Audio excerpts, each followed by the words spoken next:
talk that I gave, it doesn't matter because it's sort of independent. The second thing is I don't have to get through 56 slides. I think we can go straight to number 24. Yeah, there you go. Okay. So here we go with T-cell dendritic cell interactions in a lymph node.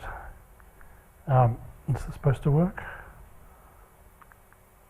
Yes. Oh, no, that was backwards. Here we go. Okay, so the adaptive immune system for people who are not immunologists. This is a book, this is a figure taken from one of the main immunology textbooks, Janeway's Immunology. And if you're worried about learning immunology, maybe you've already had this experience in some other type of biology or medicine, the nice thing is that they throw these books out and rewrite them about every 5 years.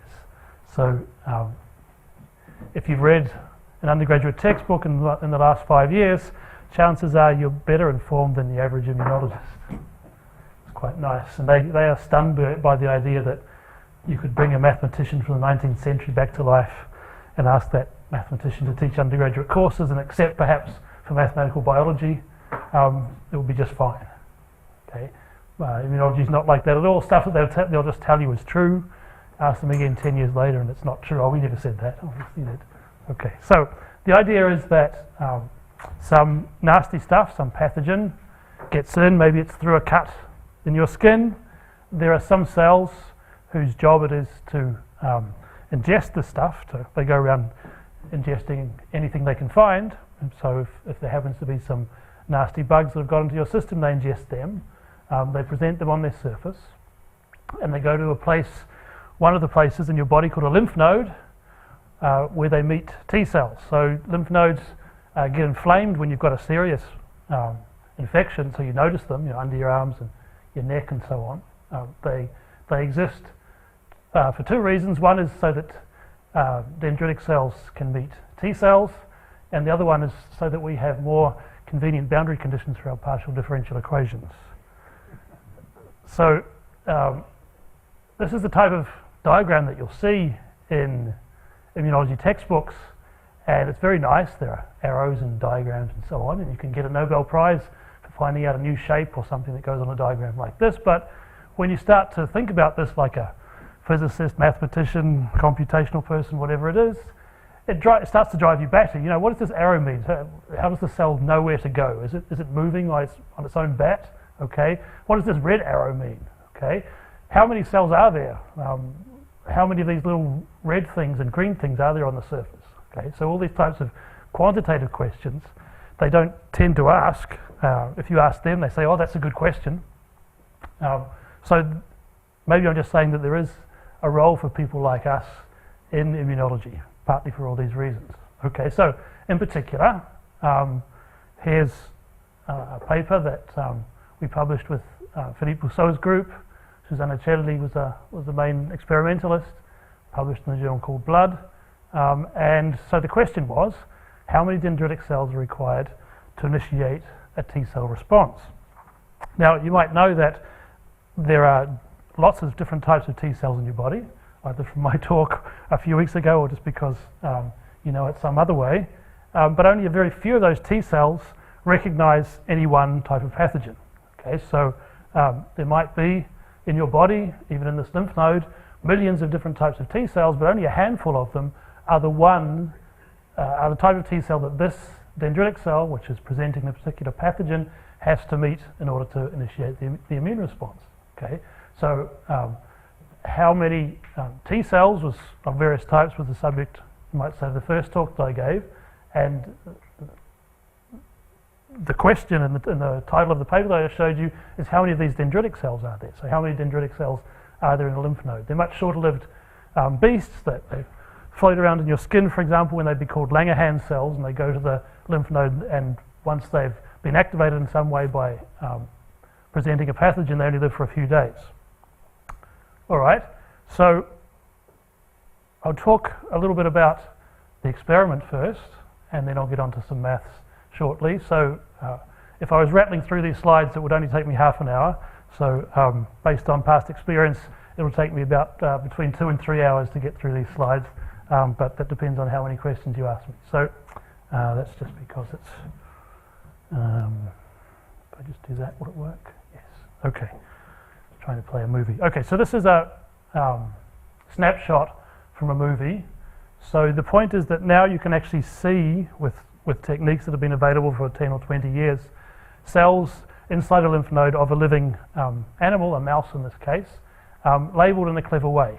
So a lymph node's big enough that you can see it and cut it out. It's about 1 millimeter radius, maybe a bit more if it's inflamed or if it's a big one.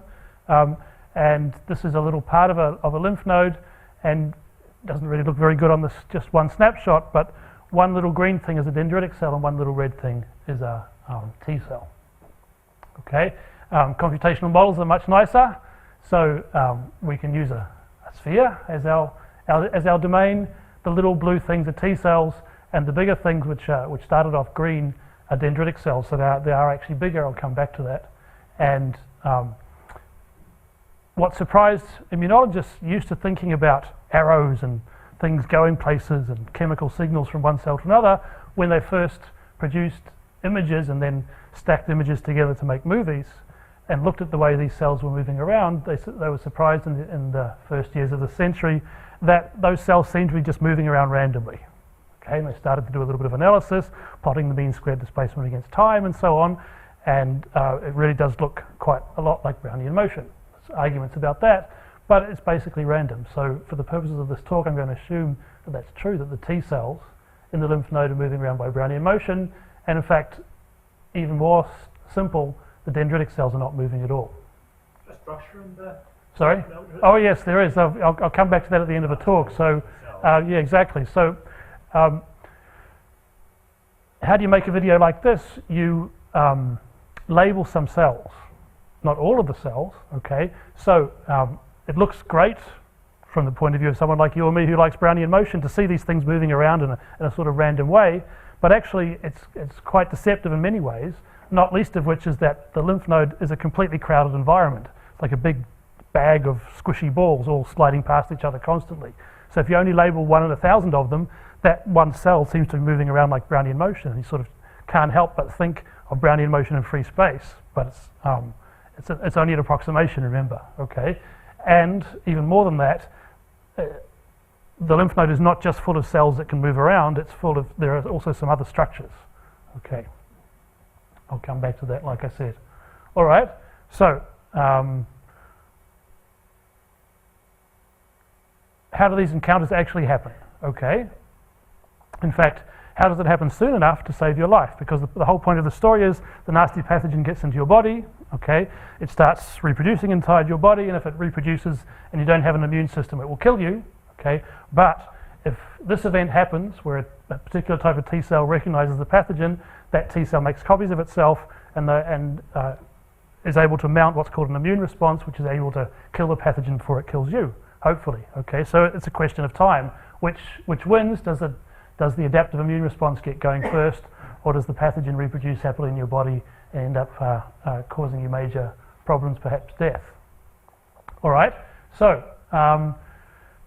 MHC class 2 negative recipients. So that's a mouse. What I didn't say about this picture is that on the surface of these cells, generically called antigen presenting cells because they have antigen on their surface, the bits of antigen, they're little peptides just chopped up from the pathogen, are presented on the surface of a molecule called MHC. Okay, this was a discovery of the 1970s. So people's blood type are defined by the mixture of MHCs. CD4 T cells recognize pathogen associated with one type of MHC called class 1, and CD8 class 2, and CD8 with MHC class 1. Okay. So if you have a mouse, genetically engineered mouse, that doesn't have any MHC class 2, okay, then it doesn't have any CD4 T cells, because the T cells come out of the thymus and they can't pass a selection process in the thymus if there's nothing presented to them. Okay, so you can have mice that don't have their own T cells. Now, why would you want to do that? Because then you can inject T cells, literally inject them, and you know that the only T cells that are in that mouse are the ones that you put in. Okay, just an example of the clever stuff that experimentalists do. Okay, so you can inject T cells that are labeled in some way. Okay, green fluorescent protein. Oh, sorry, the DCs are labeled. Dendritic cells are labeled in this way. Okay, so the dendritic cells are labeled green and the T cells are labeled red. Okay, so this is actually a lab photo, and these are computational photos again. Okay, so how many of these cells are there? Well, they can count them. So they inject a certain number of cells, a million-ish, into the foot of the mouse. Then they wait a while, a few hours will do, and for some of the mice that are not going to be used in the experiment, they actually cut the lymph node out, chop it up, and count physically a sample of the lymph node, say, okay, there are 1,000 dendritic cells in that part, there must be 10,000 in the whole lymph node, something like that. Okay, so they can actually count the hard way some types of things. Right, so now what they want to do is simulate, if you like. In fact, they use the words like simulate and model, because this to them is a model of what you're really interested in. This is a genetically modified mouse, doesn't have its own T cells. They control when the cells go in, when the infection starts. We're not interested in mice really anyway, we're interested in people. So to them, this is a model. Okay. So they inject the dendritic cells. Okay. They inject the T cells as well. Okay. And then they can actually do various things. The first experiment is they start the imaging, which means they anesthetize the mouse, they lie it down, they slice its tummy open, they expose the lymph node, and the imaging starts in the lymph node. And while the imaging is going on, they put in the peptide. Okay, so remember there are three aspects of this. There's the T cells, injected and labeled, the dendritic cells, injected and labeled, and what's on the surface. Okay, so the T cells that they put in are a specific type of T cells that recognize a specific pathogen or a peptide, which they can also inject, and that gets presented rapidly within a few minutes on the surface of the dendritic cells. Okay, so at the beginning of the imaging, there are T cells and dendritic cells, but there's no reason for them to recognize each other. They can see them floating around. Okay, and then 15 minutes after they start the imaging, they actually inject the mouse with the particular peptide that goes on the surface of the dendritic cells, and then suddenly the T cells and dendritic cells start recognizing each other. Okay, so what can they measure? We want to know, or they want to know, do the dendritic cells find the T cells? How long does it take? So one way is, looking at this graph, literally to have photos like this. So 0 minutes is when the peptide goes in, 7 minutes later, 15 minutes later. So stare at photographs like this and decide how many or what fraction of the T cells are attached to dendritic cells. Okay, so you get results like this. So here's times 0. You can go negative because that's before you put the peptide in. Okay, so indeed, over a period of about half an hour, which is the imaging time that's left to them, you find more and more T cells connected or attached to dendritic cells just by eye. Okay, another thing they can do, which is not involving imaging, is have half a dozen mice. Okay, well, each dot here is a mouse. Okay, so at a certain time after the peptide is injected, kill the mouse, take the lymph node out, take the T cells out of the lymph node, stain them for a certain thing which indicates whether the T cells are activated or not. The only way the T cells can be activated is if they've met the dendritic cell with the peptide on the surface. Okay, so this is a graph, this is not time anymore. Okay, this is versus number of injected dendritic cells. So you can inject different mice with different numbers of dendritic cells, and this is phospho-C-Jun staining, so it's the fraction of T cells that have met their dendritic cell after half an hour, I think it is in this case, as a function of the number of DCs that you inject. Okay, so the longer you wait, the more likely it is that a T cell is found in a dendritic cell. The more dendritic cells there are, the more likely it is that a T cell is found in a dendritic cell. Okay, so this is the type of thing which we can easily do the computational model of. Yeah. So in the figure on the right, what is the scale? So each, for example, the green. Yep. is this spot, is this represent a single cell? Yes. So when we have like the big one, this represents many cells. It's a good question. Yes, probably this is 1, 2, 3 cells probably. Yes. Okay, so if you want to know the distances between these and cells, you have to account for this. Exactly. So at each time point they have a stack of images. So it's a three-dimensional image, several microns thick. So they have to try to figure out, well, in fact, they have software to try to figure out where a cell is, how many cells there are. It's a whole industry in itself, as you probably know. An attachment is just if they seem close enough. Yep. Yep. Can you think of a better way? I mean, again, people try to write software for this, but it's very hard. Yeah. If you can't even figure out where the cells are, now tell me whether two cells are attached to each other or not. It's hard. But, I mean, there's nothing dramatically wrong with the imaging. It's just when you start to look at more subtle properties, like exactly how close is it to Brownian motion, and people come up with these interesting curves with little discrepancies here, then you start to think, well, how good is your imaging? Can you really resolve that type of thing? But, you know, for the basic conclusions, I think the imaging and segmentation and so on is good enough. And Brownian motion is also a good approximation. There is no like gradient or attraction like chemotaxis that will attract. There must be sometimes somewhere, but there's nothing global. So if you do the statistics, if you have 1,000 paths and you plot mean squared displacement against time, or just plot mean displacement against time, you don't see anything systematic. But again, people argue about these things. Okay, so let's do a little bit of maths, easy maths for a minute. Okay, so in fact it's baby maths of the type which David does grown-up maths. All right, so here we go. Here's the baby maths. So the first statement. So suppose you're exploring a spherical region by Brownian motion. Okay, so you start off somewhere in here, you wander around, and the sphere has radius r. Then typical time to hit the surface is 1/15 r squared over d. So the main thing here is that you've got two parameters, which is your diffusivity, describing how this moves, and the radius of the region.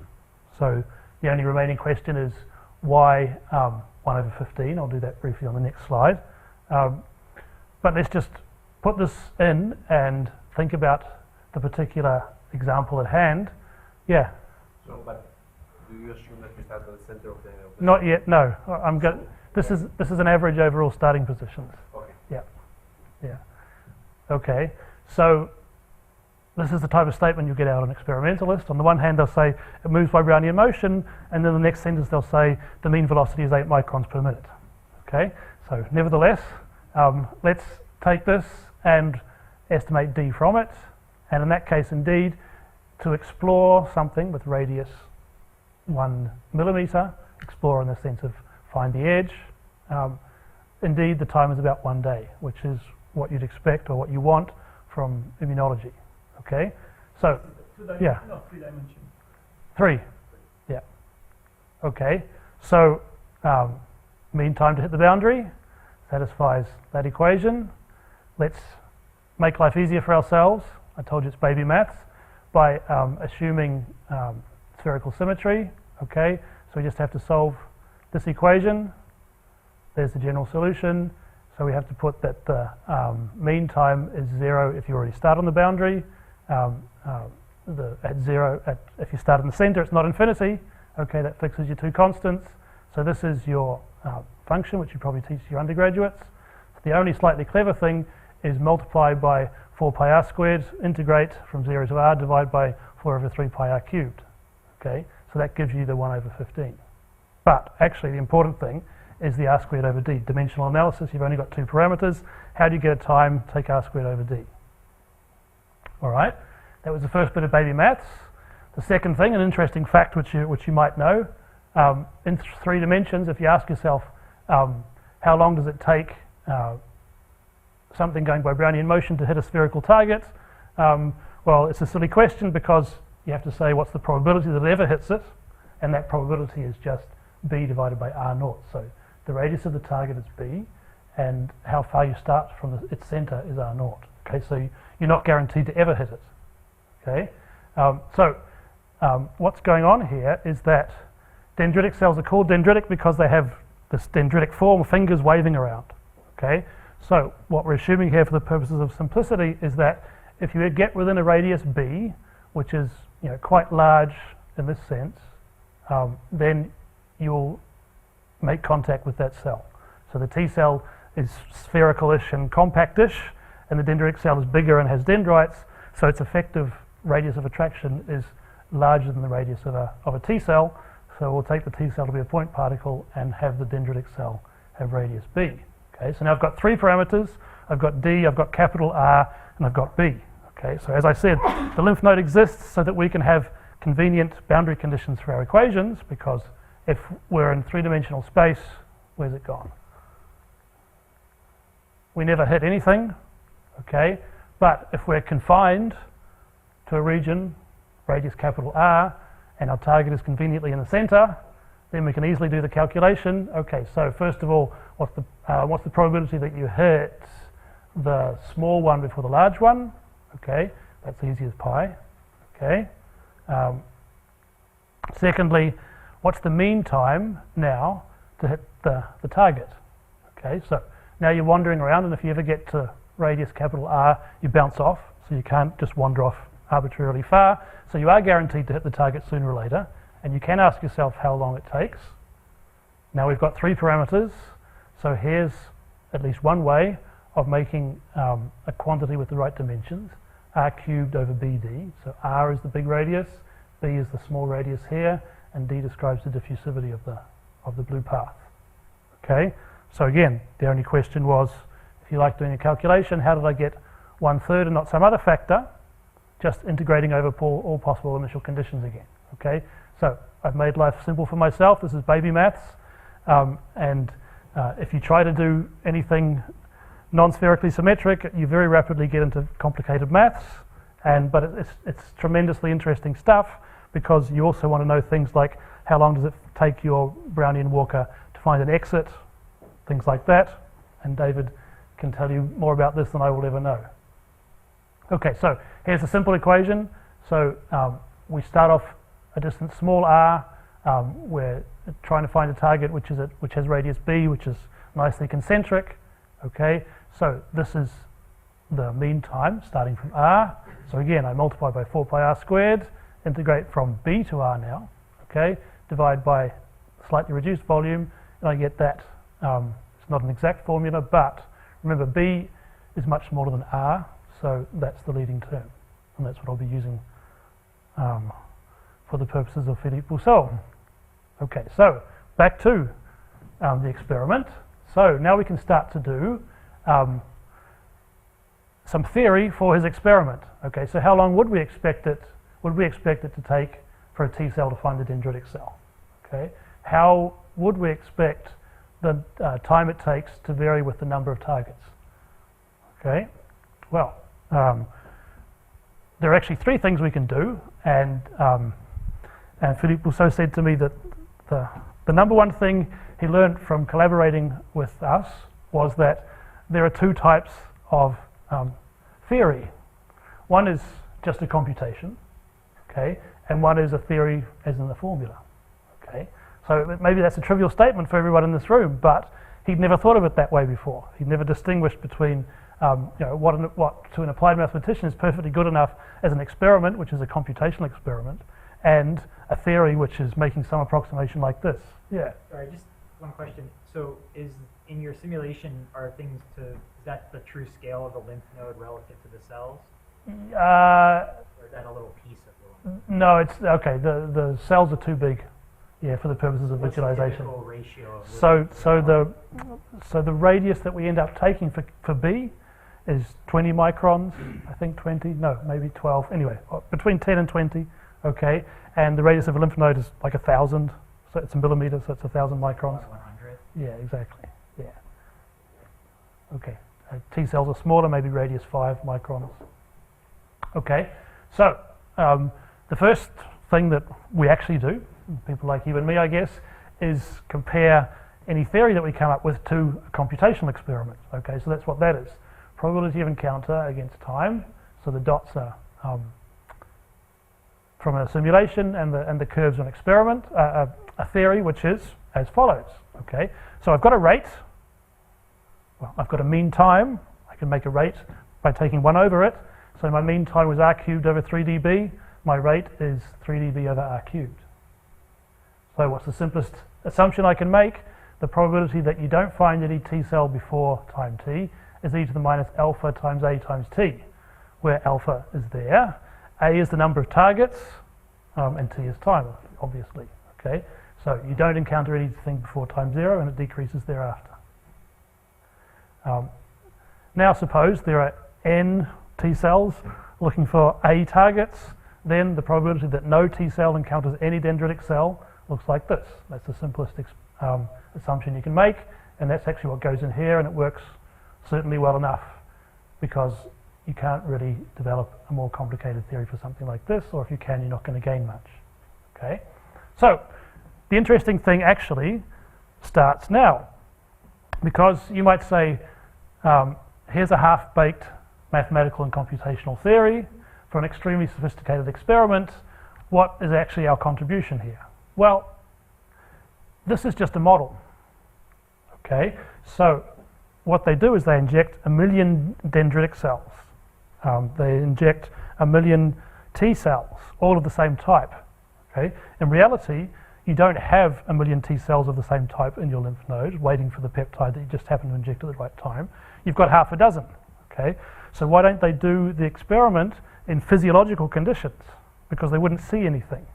Okay, you have to do this imaging, you have to chop up the lymph node and extract the T cells. If there's only 10 T cells in the whole body, then you wouldn't, or in the whole, even in one lymph node, they would never find them. Okay, so their experiment is incredibly unphysiological. Okay, on the other hand, our theory gets better in the conditions where there are not many cells around. Okay, so this idea that T cells are just all moving around by Brownian motion until they find each other works pretty nicely if your thing that's moving is quite a long way initially from the target, because it has time to do lots of twists and turns, so Brownian motion becomes a better approximation. If you don't have to worry too much about crowding effects because they average out over time, then the theory gets better. Okay, so we can do physiology with our maths, and they can't do it with their mouse model. Okay, the physiology is a person, 24 hours. They can only do imaging for 1 hour. We want to know something like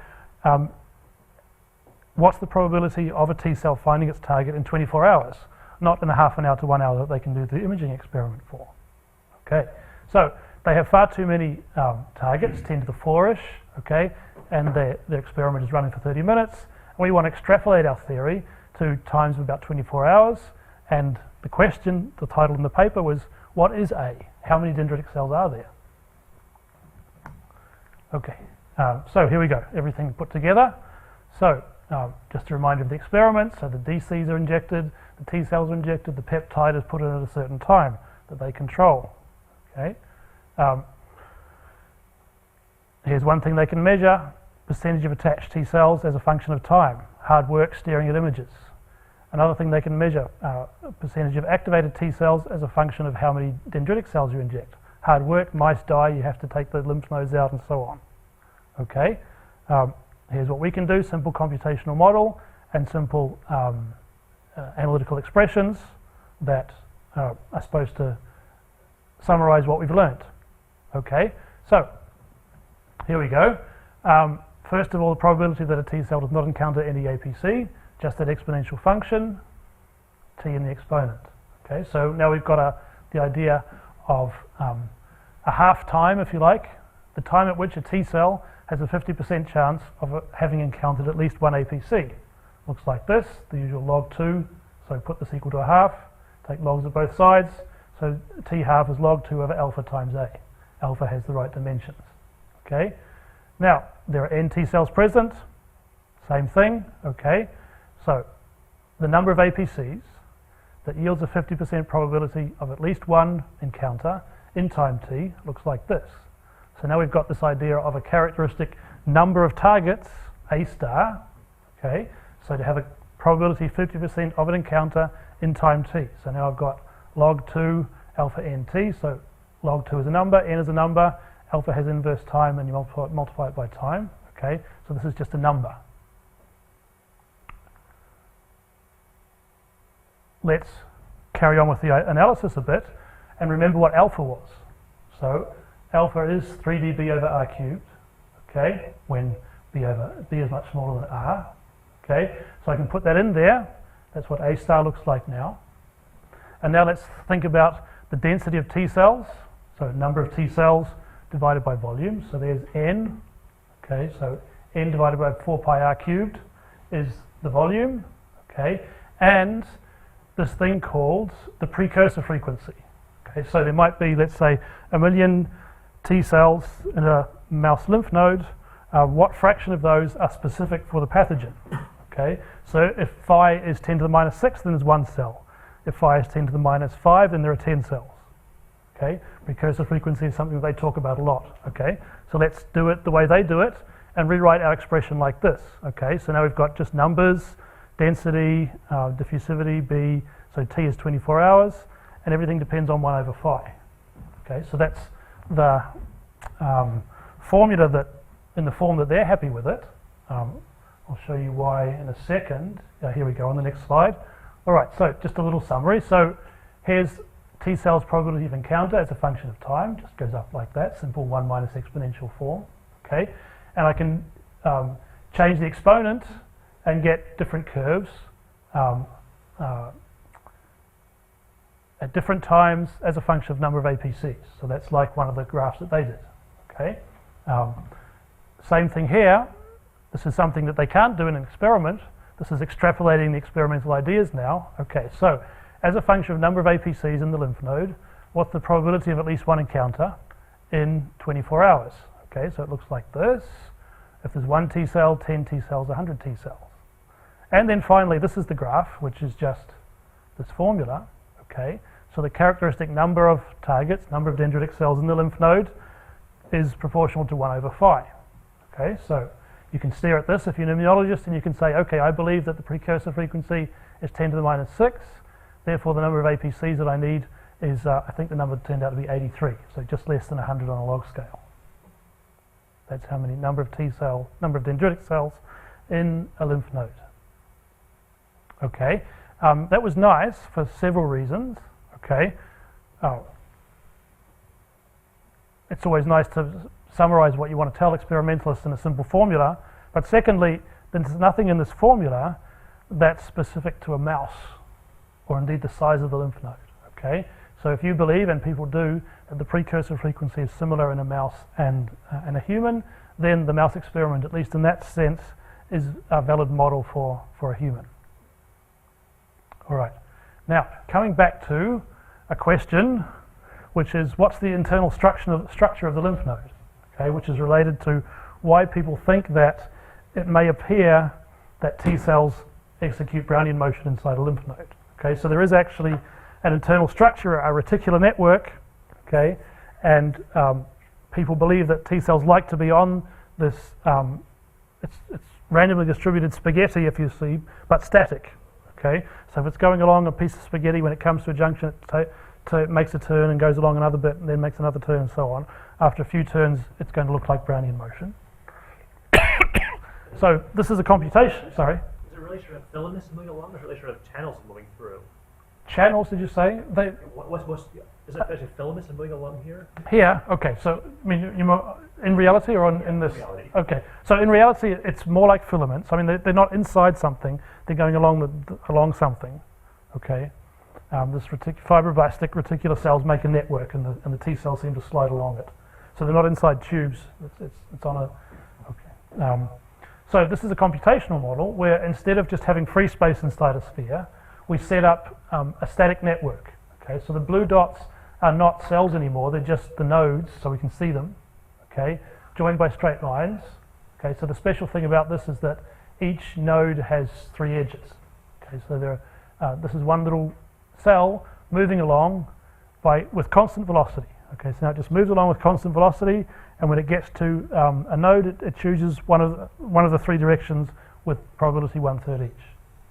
Okay, so what's the relationship between the parameters of that model and the diffusivity you get after a few turns?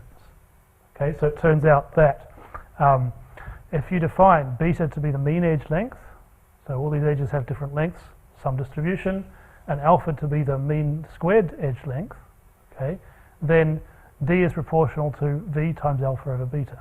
So V is distance over time, alpha over beta is distance, so you've got distance squared over time.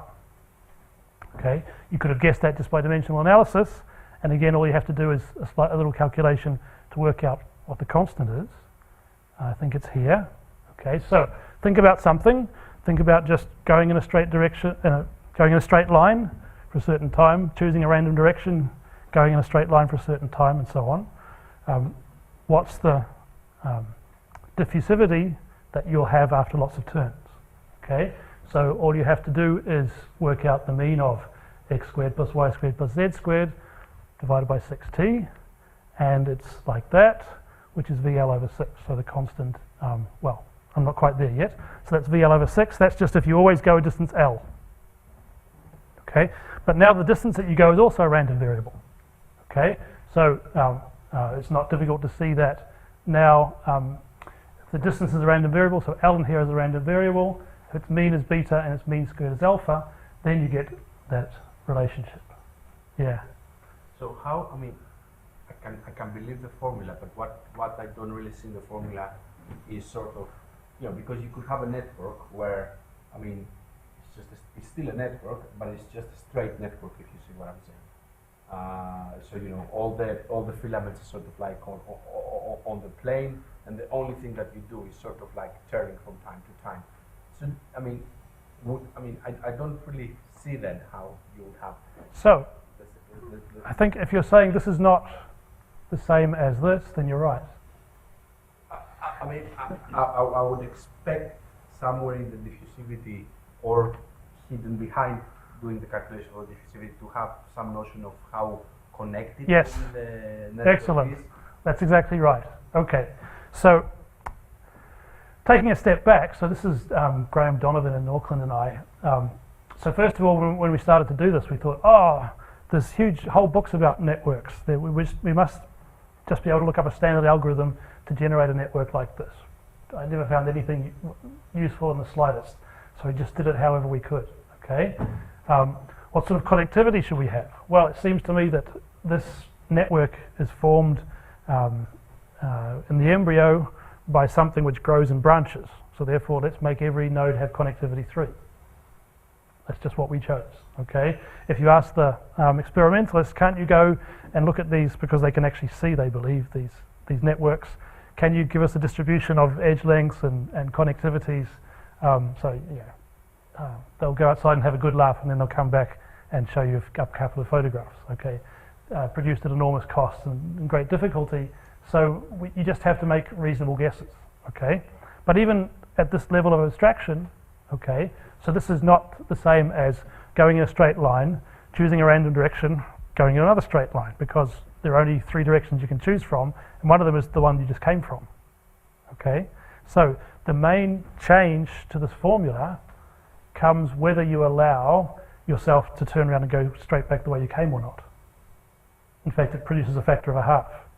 Okay, and there's lots more interesting stuff to do with, here we go, connectivity and edge length distributions. Okay, so what type of edge length distribution do you get by the method that we chose, which is just put the vertices, put the nodes down randomly, and then connect them the best way you can. Okay, or don't connect them necessarily. Well, sorry, the best way we can, the first way we thought was connect everything to its nearest neighbor when possible, nearest 2 neighbors when possible. Okay, but there might be other ways. Well, there are lots of other ways. So what we tried was have a Poisson distribution and select preferentially the nearest nodes, but not necessarily. Okay, so this is kind of algorithmic stuff that we scratched our heads with quite a lot. Okay, and produce various things. Okay, so distribution of edge lengths looks like this. Okay, and then there is the distribution of angles. So how much do you turn each time you make a turn? Okay, they try to measure this experimentally. Again, I don't think it's really well measured, but it's something interesting to speculate about. So if I just construct a static network like this, in what way does it look different from Brownian motion? Okay, should we focus on turning angles, or what should we focus on? Yeah. I was just wondering, at the scale of one edge, I mean, have they done single molecule experiments to see that it really looks like it's kind single cell? Yeah. the cell really is just moving kind of deterministically, velocity locally. So what they actually do is take an image every 30 seconds or every minute or something. Okay, so then you have to join the images. So you can supposedly identify single cells. Okay, and in the cleverest recent experiments, they label the T cells and the dendritic cells that are making the network. Okay, and they really do think that they can see the T cell changing direction when there's a branch in this network. Okay, It really is locally processive motion. that's It's not diffusion or drift diffusion. it's hard to say. Okay, so given that I don't have any information that I can take seriously, I'm going to start with the simplest hypothesis, which is that on the network they move with a constant velocity. Okay. All right, I think I'm nearly finished. I didn't get enough questions to take the seminar into the third hour. Let's see, where am I? Okay, so if you want to read this book, then some of these calculations are in that book. It's different chapters by different people. It's not all by us. Thanks to various people. Okay. There are various meetings to do with quantitative immunology in the UK in the next few months that you might be interested in. One of them is in Cambridge, near the end of this program. Okay. Microsoft Research Cambridge is the nice big building near the train station. Come out of the train station, go past the taxis. If you're walking this way, it's on your right-hand side. Okay. These guys have been very helpful to us for quite a few years, and it's quite amusing that the scientists that are paid by Microsoft there are ardent Linux users. So there's going to be a session on immunology at the mathematical biology meeting in Nottingham in July, and there's going to be a session on mathematical modelling at the British Society for Immunology Congress, which is joint with the Dutch Society this year in December. Okay. All right. So just a summary of this, if you've still got the energy to read anything. So it's nice to use a combination of different experimental methods, because remember there's the flow cytometry where they measured whether T cells were activated or not, the 2-photon imaging where they actually stare at pictures of where cells are, okay, and computational modeling, so to quantify these encounters, okay. So, for example, if they count 20,000 dendritic cells in a lymph node one day after injection, okay, one day after injection of 2 million of them, okay. So these dendritic cells are able to induce phosphorylation activation in about half of the T cells within 30 minutes. So that's the type of thing they can do. Entirely unphysiological, you don't have 20,000 DCs, you don't have so many T cells, okay? But we can use the same computational model for their model and for what we think is reality, physiology, okay? And therefore we can say that if there's a T cell in a lymph node for 24 hours, the chance that it interacts with a DC is 8%, 58 or 99% if there are 10 or 100 or 1,000 targets, antigen-bearing dendritic cells. Okay, and therefore if you believe that the precursor frequency is 10 to the minus 6, then you need 85 DCs in your lymph node to recognize the pathogen, or to have a 50% chance of recognizing it in 24 hours, which is what you want. Okay, I think that's the last slide. It says 42 or 42. Yeah, thanks for listening.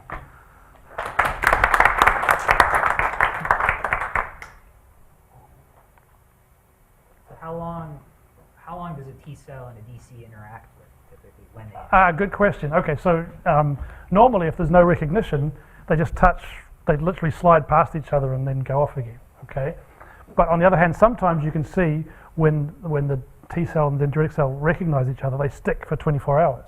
It does happen. Okay. That affects how many are available for your. Indeed, yes. So the reason why all these calculations are so kind of back of the envelope and easy is because all the difficult stuff is swept under the carpet, okay? So what happens after the contact, okay? How long do they stay stuck? What happens after they get stuck, okay? Because if you assume they're just going by Brownian motion, then they unstick and stick infinite number of times, right? Okay? And what happens to the dendritic cell after it's found its T cell? Is it still activated? Is it still presenting the antigen? All that type of stuff. So there are much more sophisticated models, computational models, I believe, I mean, than this one, where the whole idea of Brownian motion is not a postulate, it's supposed to come out, it's supposed to be an output of the model, okay? And they're based on, believe it or not, if you haven't heard this before, the Potts model, okay? So you discretize your space at every node in your space that you have a state, okay? And that state defines various things, including what part of a cell you're in, okay? So you have a cell that occupies a collection a biological cell occupies a collection of computational cells inside your thing, and then you can have cells which change shape, literally slide past each other, okay? And then you can say, okay, on the basis of other assumptions, what's my diffusivity, okay? The problem, as you probably know, as well as being kind of at first sight utter bullshit, more importantly, in my opinion, there are just so many parameters in models like this that how can you ever get any sensible intuition, let alone predictions out of it? But in those models, you can produce realistic-looking scenarios where T cells and dendritic cells find each other, stick for a while, then float off, and so on. And you can have all this trafficking, you can have genuine internal structure. So that is, for better or worse, the state of the art at the moment, and much better than the computational models that I've just been showing you. Two questions. I don't know anything about immunology, but so why not have smaller lymph nodes? I mean, then you would find this cell much. I mean, that is the parameter. The boundary the size of the lymph node would be the most sensitive parameter to tweak. So this would suggest that the lymph node is just small enough to at least have one T cell of the right type in it. Okay. So this would suggest that a lymph node of about 1 million T cells is just right because the precursor frequency is about 10 to the minus 6. This is kind of like a lower limit. Yeah. Another question. So we do have more lymph nodes than a mouse. Yeah. Okay. But sorry. So the other one, isn't it the case that the lymph nodes can change size, like they can grow maybe 100-fold? Indeed. So what happens? So in the normal course of events, T cells are patrolling the body. They go into a lymph node. They stay there for about 24 hours and they leave again. Okay. Mm-hmm. When you have a serious infection, you get inflammation, and the exit from the lymph node is temporarily blocked. So cells are coming in. In fact, more cells than average are coming in. And so the lymph node expands, and that's why you feel inflammation, literally, of these lymph nodes. They get much bigger. Wouldn't that imply that the density in your equations are highly dependent? It's a good question. We didn't try to put that in there. Yeah. So again, that's another way. If you want to have a serious model of the whole infection, then you're going to have to take account of the whole lymph node architecture, perhaps changing, at least the size changing. Yep. Again, people do it. Maybe this happens after it's passed first. Well, it happens after the body is alerted to an infection. Okay, so the whole story of immunology is more and more complicated, but they like to divide it into innate immunity and adaptive immunity. So adaptive immunity is what I've been talking about today. It's called adaptive because it's specific, because the T cell has a specific receptor waiting for a specific pathogen. Okay, but you also have what's called innate immunity, which is unspecific, where if there's just something bad, something foreign in your body, then you have what's called inflammation. Okay, so cells in the skin in this example that I showed would just release chemicals which tells everything nearby, in fact sometimes everything in the whole body, that there's something bad going on, get activated, get ready for stuff, shut down the lymph nodes and so on, shut down the exits to the lymph nodes.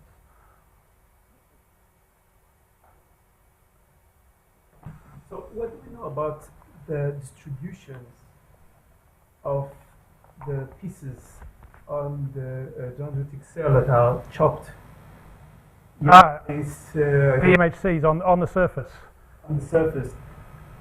How many are there? I mean, are they uniformly distributed?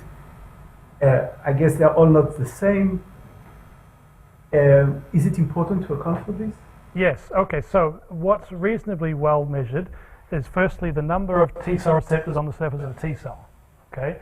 So it's log normally distributed, like everything in biology, with a mean of about 30,000. Okay. So the number of MHCs on the surface of a professional antigen-presenting cell, they call it, like a dendritic cell in this example, is about 100,000. Okay. But I don't think anyone's got the foggiest idea of how they're distributed. Like, are they preferentially distributed on the ends of these fingers that are waving around? I don't think anyone's got the foggiest idea of that type of thing. I'm not even very convinced when they tell me there's 100,000 on average, okay? But it gets worse, okay? So suppose you have a dendritic cell and you know it's presenting the right peptide, okay? Does that mean all 100,000 MHCs are presenting that peptide, or just some fraction of them? I don't know. It's, you know, as you can imagine, you can devise extremely clever experiments to measure these things in specific conditions, and even if you succeed, you've still got no idea whether that's what it's like in vivo. Which is good, because we can just make up any old hypothesis we like.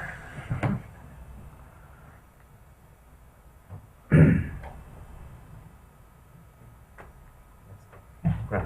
Thanks.